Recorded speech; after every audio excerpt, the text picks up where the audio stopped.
प्रिय क्रांति मित्र हो, जय भीम, जय अशोक, जय संविधान, जय भारत।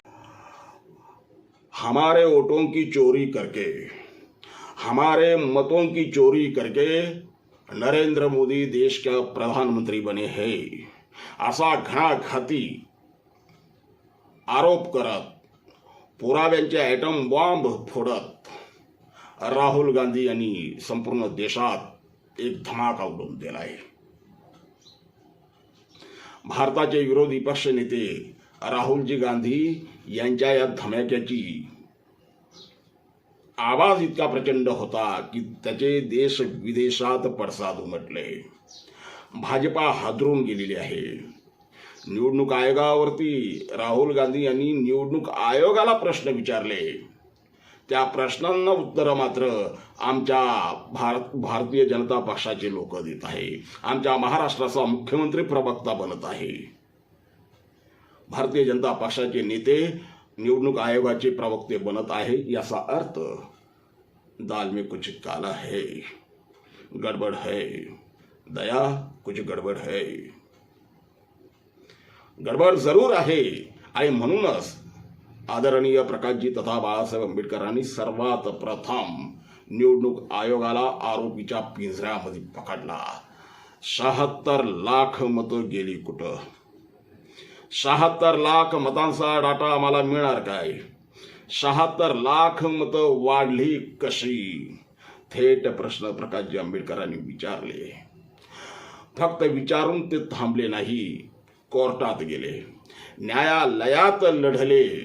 सत्ता त्यांची आहे, परंतु वरच्या न्यायालयात जाण्याची तयारी सुद्धा प्रकाशजी आंबेडकरांनी ठेवली। राहुलजी गांधी यांचंही लक्ष तेच आहे। देर से आहे दुरुस्त आहे। उशिरा का होईना विरोधी पक्षांना जाग आली आणि प्रकाशजी आंबेडकरांच्या लढ्याला अप्रत्यक्षरित्या का होईना बळ प्राप्त झालं।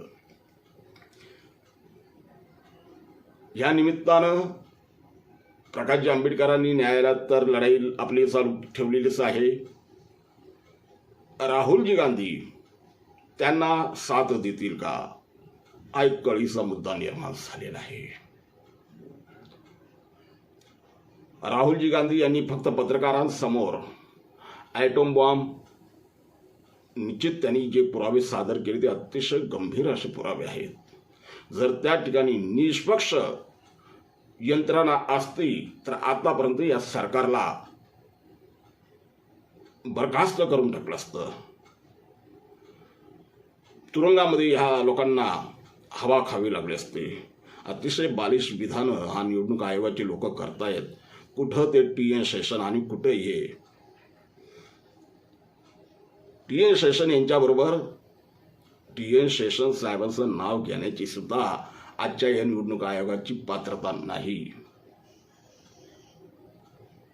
अशा ह्या निवडणूक आयोगाच्या विरुद्ध प्रकाशजी आंबेडकरांनी एल्गार पुकारलेला आहे। त्या लढ्यामध्ये राहुल गांधींनी सामील झालं पाहिजे अशी जनतेची भावना आहे, जनतेची भूमिका आहे। कारण दोघांचा उद्देश एक आहे। जर दोघांचा उद्देश एक आहे तर मग वेगवेगळं लढून फायदा काय, उपयोग काय?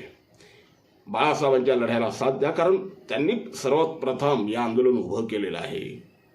त्यांच्या लढ्यामध्ये राहुलजींनी साथ द्यावी अशी या देशातल्या सच्चा भारतीयांची, राष्ट्रवादी जनतेची भूमिका आहे। हा देश जिवंत ठेवू पाहणाऱ्यांची ती भूमिका आहे। राहुलजी आदरणीय प्रकाशजींना साथ देतील का? प्रकाशजी आंबेडकरांनी उभारलेल्या लढ्यामध्ये राहुल गांधी सामील होतील काय? दोघं एकत्रित येऊन हा लढा लढतील काय? येणारा काळ याची उत्तर आपल्याला देणार आहे। तोपर्यंत जय भीम, नमो बुद्धाय। प्रिय क्रांती मित्र हो, भीम पॅंथर या आपल्या हक्काच्या यूट्यूब चॅनलला कृपया सबस्क्राईब करून आम्हाला विषमतावादी शक्तींच्या विरोधात लढण्यासाठी बळ द्या, शक्ती द्या, ऊर्जा द्या। कमेंट करा, लाईक करा, शेअर करा।